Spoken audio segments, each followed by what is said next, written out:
What do you do when your faith system no longer fits? Because sometimes you outgrow it. Sometimes you graduate, you ascend, you leave the old, itchy, worn-out way, and you begin to walk in the new. Sometimes you grow. Join the conversation with me, Tony Werfel, author, speaker, teaching pastor, as we help unwrap and rebuild a faith that no longer fits. We learn to walk into the new, messy journey called life.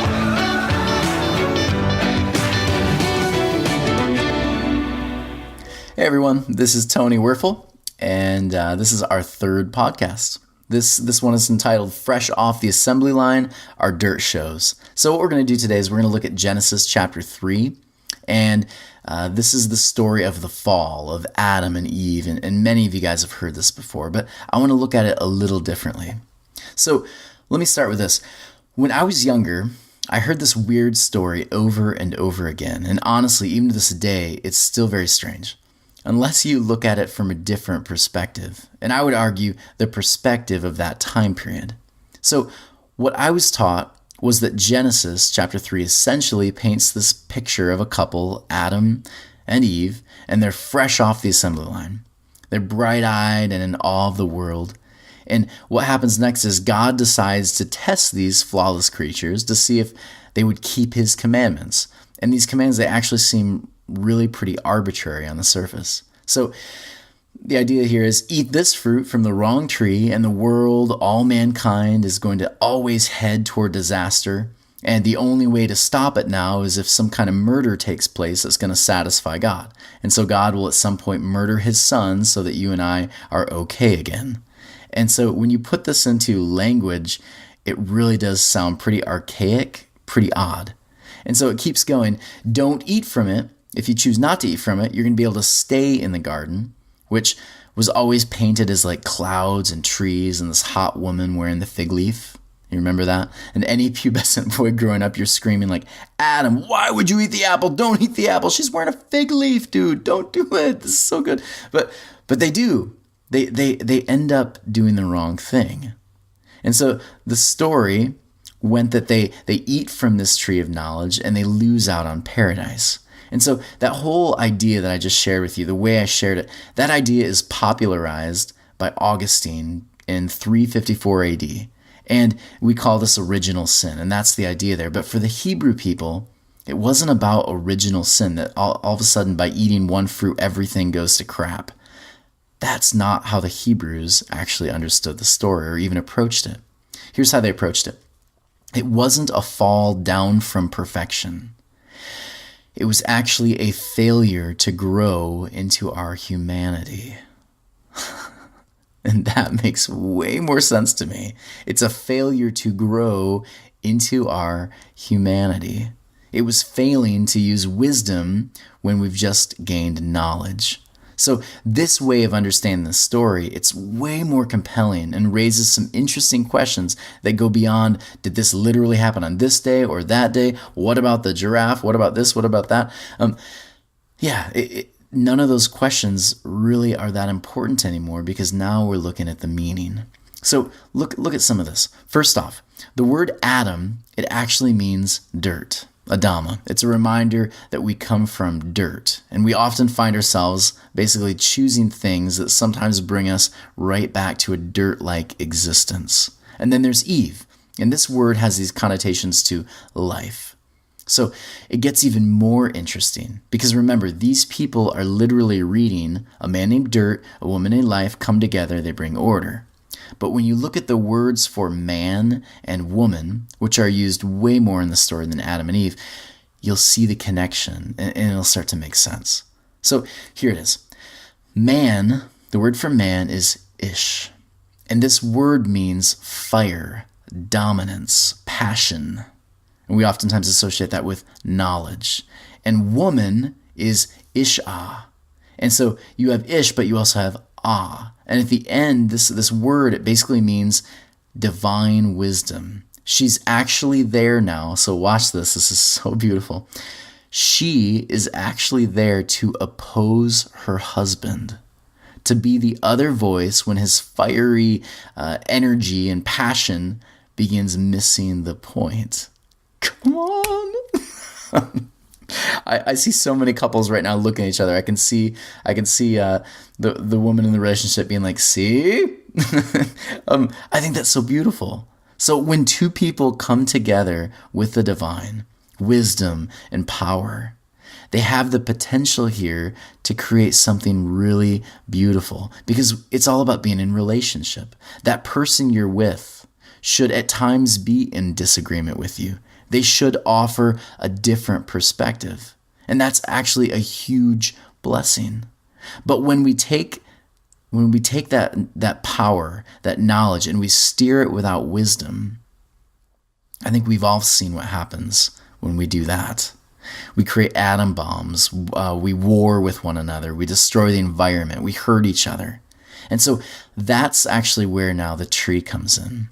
So questions I always thought, like, why is it called the knowledge of good and evil and not like death or disease or sexual lust? Why does eating from this tree actually give you knowledge and evil, and why does it have a death sentence with it? Like, what's the point of this? Because if this story is about the first humans in a literal creation, then it causes some really problematic issues. But here's the thing. If it's a story that has deeper meaning, if it's a story actually about Israel, then it makes a lot more sense. See, these people, Israel, this nation, they're constantly struggling with how to use their power. And most of the time they misuse it, and they end up being dominated by another larger empire. So knowing the difference between good and evil, that was the point of their writings, the law and the prophets in the Old Testament. Because for Israel, they had the decision.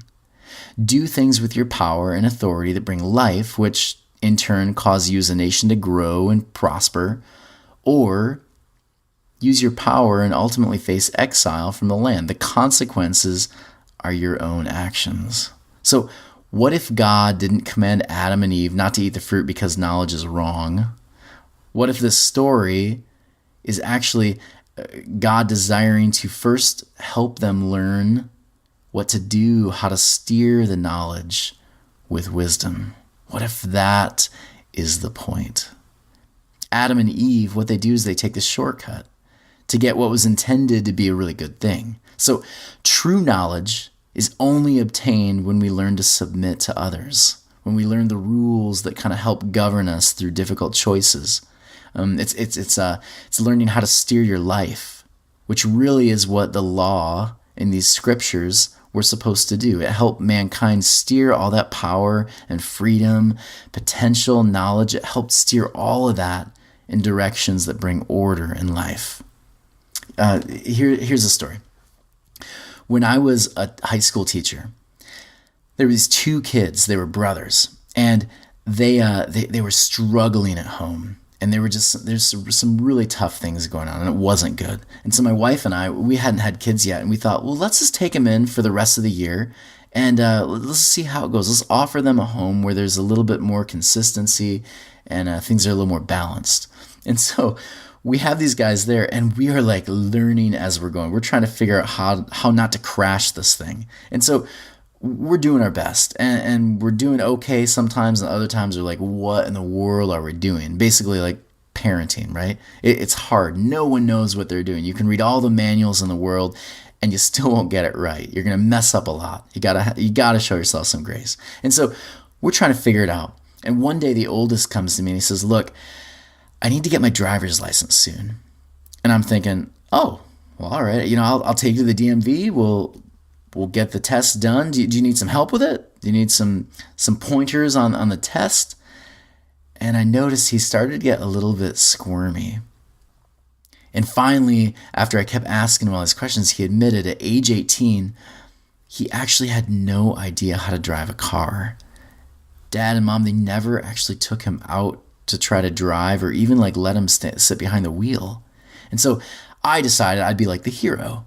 I thought, I'm going to take him on a drive. It's going to be awesome. We're going to go and we'll drive around for a little bit. We'll go get some burgers afterwards. We'll laugh. It'll be so good. It'll be so much fun. I have never gone around corners so fast in my life. Like, you know how you're supposed to kind of hit the brake a little bit around the corners? He would nail the gas. I was honestly terrified for my life. We ended our first drive going off the road and almost hitting a cement barrier.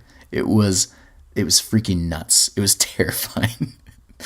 I think it's safe to say he learned almost after crashing us in the car that in the wrong hands, without getting the experience behind the wheels, without spending some time understanding the consequences of poor driving and all the rules, this whole thing could be fatal. Driving a car, you could actually hurt yourself and others. And he kind of picked up on that day.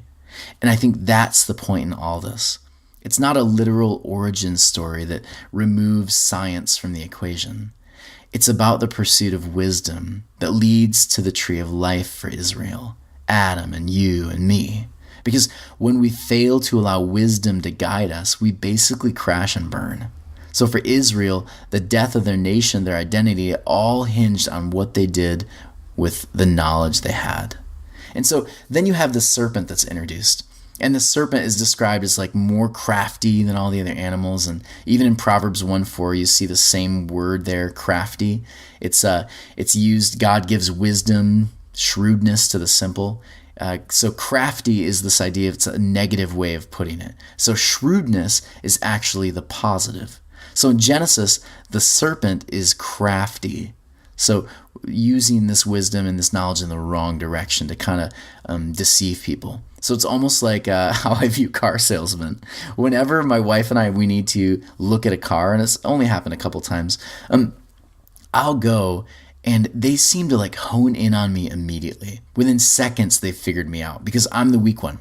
I'm the one that I'm just a people pleaser, right? And I want to be their buddy. And so when we're talking, I'm just shaking my head. Yeah. Oh yeah, I could see it. I could see myself in this car. You're right, buddy. And he's just abusing this. My wife, on the other hand, she wants the good deal. She's the wise one. And so they will focus on me. So what we see here is this serpent, it focuses on this naive Adam and Eve and offers them power before they've gained wisdom. So he just offered my young friend the keys to the car before knowing how to drive it properly. So they eat from the fruit, and the consequences begin to fall. Their own actions happen. So some of you during your younger years, just like me, I think you did this, didn't you? You did something without preparing for it. You desired something that you weren't really ready for, and you dove in only to land yourself in a ditch, wondering why the airbags didn't go off and questioning who this person really is that you've decided to take the drive with. It's all such a mess. And so notice these two, Adam and Eve, they're not struck down dead. Fire doesn't like come from the sky because that's not how it works. It happens in those moments when you've just given someone something you weren't ready to really let go of. You purchase the thing without considering the implications that it would have on your family and your bank account. You took the bright, shiny promise of this new job, but you didn't consider the effect the late hours might have on your relationship with like your wife and your kids. So what happens? What happens is we become aware of the decision and we actually feel naked. We feel guilty. We watch as this tow truck pulls the wrecked car out of the ditch. We're terrified at the inevitable conversation we'll have with our loved ones. This is what happens. And so Adam and Eve, they gain knowledge too soon. They didn't grow in wisdom before using it. And so the choice of Adam and Eve, I think, is the choice Israel has daily. Learn to listen and follow the ways of bringing order and life to the world. And so Israel doesn't dwell on this, though. In fact, Adam and Eve, they won't be brought up again until 1 Chronicles. Israel is slowly learning through captivity after captivity, losing the garden over and over again, that what brings life is not power, but the wisdom to know how to use it. And this is our story.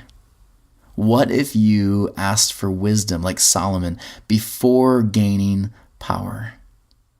What if you searched What if you searched for wisdom and enlightenment and did the hard work of attempting to grow in wisdom before asking for the keys to the new car? Before trying to find the perfect partner or job or find the better life? This, I think, is the story of Israel, but it's really our story. It's learning how to be fully human, how to use the blessings of knowledge balanced with wisdom to steer it, moving us toward a new Jerusalem kind of life, a life where we learn to use that wisdom to bring real peace and understanding. We call that shalom. So that's the idea of Genesis chapter 3. And I hope that made sense to you. My prayer is that you will use wisdom to guide all of your decisions as you acquire more and more knowledge. Let wisdom reign in your life is the idea of Genesis chapter 3. So thank you so much for joining me today. If you found this helpful or a blessing, again, please go to tonywerfel.com, click the donate button, and a one-time gift or monthly gift, it makes all this possible. Blessings the rest of the week. Can't wait to join you next week for podcast number 4. Blessings. Bye.